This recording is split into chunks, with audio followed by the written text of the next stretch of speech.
What's up, backpackers? I hope you're all doing well. In this video, we're going through every piece of gear that you need to get out on the trail as a beginner, as well as packing it all inside this bag so you can see the easiest and most efficient way of packing your backpack. Now, for anyone that's new to the channel, I do have an in-depth review on most pieces of gear that I'm talking about here. So if I kind of touch on something but you want some more information on it, I'll make sure to leave the playlist link in the description, so check that out if you're interested. Now, it's important to note that this is definitely designed for beginners and specifically beginners on a budget. This is all the gear that I started out with for under $500. So this is not expensive gear. It's not ultralight. It's practical and bulky, and probably, if you're watching this, pretty similar to what you have. So without further ado, let's dive in. Starting with the backpack itself, we've got the Teton Sports Scout 3400, now known as the Scout 55, which, as you may be able to guess, is a 55-liter pack, which I think is great for beginners. Anywhere between 55 and 65 liters is going to give you enough room to fit some bulkier items without being excessively huge. I picked this up on Amazon for about $90, and it did me really well when I was starting out backpacking. Now, the important thing to note when you're starting to load your pack is you really want to focus this into three sections with the bottom, middle, and top as far as weight distribution. So you really want to put the lighter items down at the bottom of the pack, and then your heavier items in the middle, and more specifically as close to your back as you can get them. Then you want to put more light items at the top with whatever you want easily accessible inside the brain if you have one. Before I start loading other pieces of gear, I always like to start with my hydration bladder, which this is the Gregory 3D Hydra. The reason for this is that there's a little pocket in the back of your bag that is really easy to access and put this in when there's nothing in it. However, the more gear that you start filling your bag with, the harder and harder it gets to squeeze this in there. So I'm just going to pop this in first things first, inside its designated pocket. And then on most packs, I don't think I've seen one that doesn't have this. There's a little hole in the back that you can feed the straw out of. So we're going to do that to get it out of the way. Perfect. Typically, one of the lightest items you're going to have is going to be your sleeping bag. So that's what we're going to start with, which mine is the Teton Sports Tracker 15-degree bag. And this is all personal preference how you load this. A lot of people will take this out of the stuff sack and just jam the sleeping bag directly into the bottom of their pack. And why they do this is to make sure it fills up all the cracks and crevices and you're not wasting any space. Personally, if I can fit the bag horizontally into the bottom with the stuff sack, I will do that just because I like to have everything kind of organized and inside their stuff sacks. So with mine, I'm able to squeeze it in here.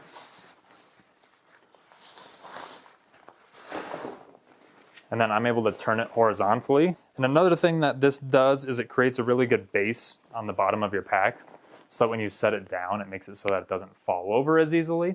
Now, if I could not fit this horizontally, I would definitely take it out of the stuff sack and just jam the sleeping bag directly in there.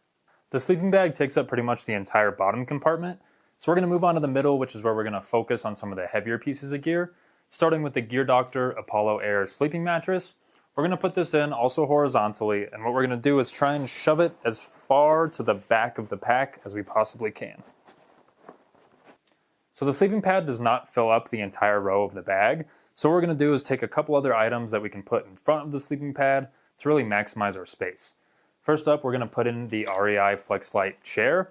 Now, chairs are not a necessity while you're backpacking, obviously. It's a luxury item, but for £1, I think it's totally worth it to get to camp, set up your chair, and be able to kick back and relax. There's really no better feeling. So we're going to put this in horizontally in front of the sleeping pad to kind of get it to fill out a little bit more. And then even with that, there's still some empty space in here. So what we're going to do is also put in a couple little filler items, one being our camp clothes and one being our camp pillow. Now the clothes, all I have in here is an extra pair of socks and an extra pair of underwear.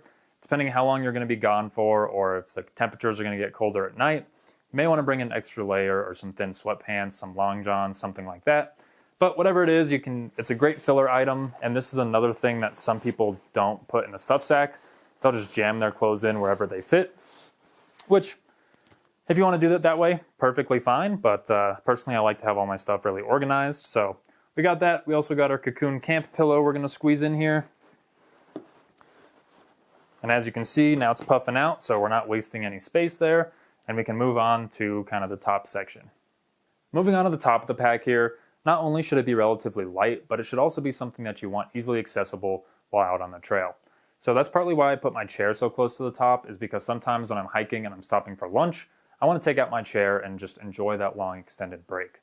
But the last thing we're going to put in here, which is actually a couple of things, is going to be my cook kit. Now, everything that I have for my cooking and my food is all going to be inside of this Hillsound pack stack, which is a really awesome piece of gear. It fits really perfectly to the shape of your backpack. It's waterproof and it weighs practically nothing. So if you don't have one, I definitely recommend checking it out. But on the inside, we've got our cook setup, which is the Fire Maple G3 petrol pot paired with their Green Peak stove. I've also got my fuel canister just in there. And then I have my GSI Outdoors coffee mug, a just simple Ziploc trash bag, my actual coffee, as well as like some elements that I can mix into my drinks throughout the day.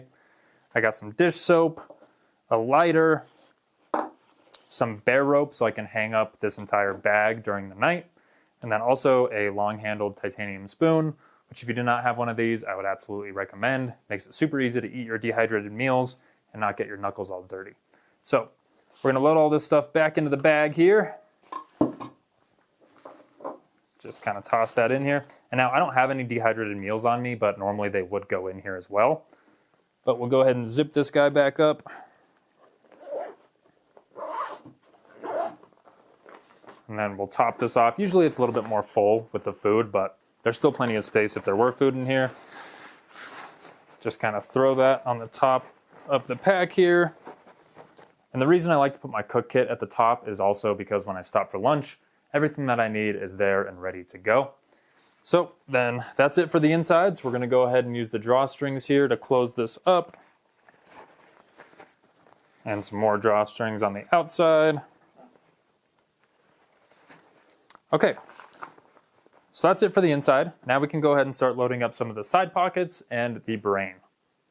We're actually going to start with the inside of the brain here. So we're just going to pop this open. There's a little zipper at the bottom that allows you to access the pocket. Now, most packs have this, but if it doesn't, you're kind of just going to have to shift things around for whatever your pack can handle. So we're going to open up this pocket, and what we're going to put in here is a couple of things. We're going to put our first aid kit, because we want this really easily accessible without even having to open in the pack up. You just open the lid, it's right there ready to go if you need it. Same thing with our portable charger. This is more important for me than others because I film when I'm out on the trail, so if my GoPro dies or something like that, it's important for me to have this easily accessible. And the last thing we're going to throw in there is going to be our headlamp. You never want to get stranded out on the trail when it turns dark and you're not prepared. So having this somewhere that you always know where it is, even if it's not in this pocket, make sure you always put it somewhere. Same with the first aid kit. Put it in the same place every time so you know where it is. Even if it's dark out and you need to scramble to get light or to get bandages or something like that. So that's going to do it for that inside pocket. There's plenty of space still in there if we had other pieces of gear. And then we'll close this up and we'll move on to the outside. We'll go ahead and turn this around so you have a better view. But what I like to designate my brain pocket for is all of my rain and weather protection. So what I'll put in here is first up going to be my pack cover. So if it starts to rain, I can take this out, put it over my pack to protect it from the rain, and keep most of my gear dry. So I'll put that in there, and then to keep myself dry, we've got our rain shell, which if you have rain pants or if it's not expected to rain and you just have an extra layer for when it gets cold or something like that, this is a great place to put it. Just squeeze right in there, and that's going to do it. This is just going to be strictly for if it starts to rain, I don't even have to open up anything. I just unzip this, take out all my rain cover, and I'm good to go. Moving on to the side pockets. This may be hip belt pockets for some of you, but for this backpack specifically, there are no hip belt pockets, so it's only these side pockets here that we have to work with. So what I would put in the first one here is trail snacks, which I don't have any on me right now, but I'd normally put like a pack of Element and then some trail mix and maybe a granola bar or something like that. Just anything that I want to be able to take out and snack on the trail. Then we'll shift it around over to the other side. And now this is all kind of personal preference. Some packs will have a larger mesh pocket here, which is where I would normally put a bathroom kit. But for this pack, this mesh pocket is extremely small, so we can't really fit anything there. So I will put my bathroom kit in this side pocket. It's a little bit of a tight fit, but it'll do. And it's nice to have this easily accessible, just in case you need to make a pit stop out on the trail. These next two items don't actually go inside my pack, but I still think it's worth bringing up to any new beginner backpacker out there. First thing is going to be this canister of bear spray. Now, it obviously depends on where you are, but if you are in bear country, it's definitely a good idea to have this on you. The chances of a bear actually messing with you are really small, but having a can of bear spray gives you really good peace of mind, and in the off chance that something does happen, it's definitely better to be equipped than not. So that's the first thing. That will go inside its holster and then clip to my belt. So it doesn't actually go inside my backpack, but depending on your setup, it might. Just make sure that it's easily accessible if you do need it. Second thing is going to be my little knife here. Now, this doesn't have a whole lot of survival uses I found while backpacking, but it is nice to be able to open up some packages or even cut some fishing line if you're doing some fishing out there. So this also clips onto my belt, not my backpack, but it's a good thing to bring. The last couple items we still need to load include the water bottle, the water filter, and our tent. So starting off with the water bottle here, this is just a regular plastic water bottle you can get from the gas station. This one's Gatorade water, and it does have some electrolytes in it, but just a regular smart water bottle or anything like that will do.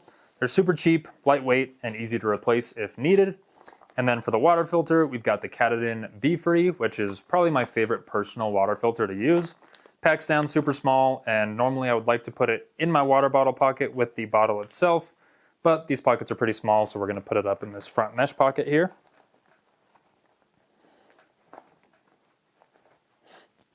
Just like that. Last but not least, we have the Eureka Suma 2-person backpacking tent, which obviously is not the most expensive ultralight tent out there.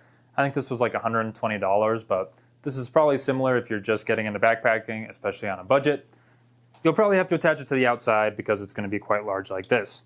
Now, most packs have this ability. Now, they may be slightly different than others, but the general idea here is you've got these 2 straps that can unclip. You just loosen them up, wrap it around your tent here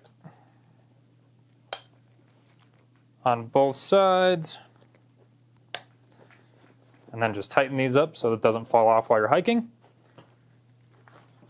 And that's it. You should be good to go, and you are ready for your first backpacking trip. That's going to do it for this video, guys, so please like and subscribe if you enjoyed and you want to see more videos like this. Also, remember there are in-depth reviews for each piece of gear that I talked about here in my Beginner Gear for Backpackers playlist, so check that out if you're interested. But until next time, thank you for watching, and happy hiking.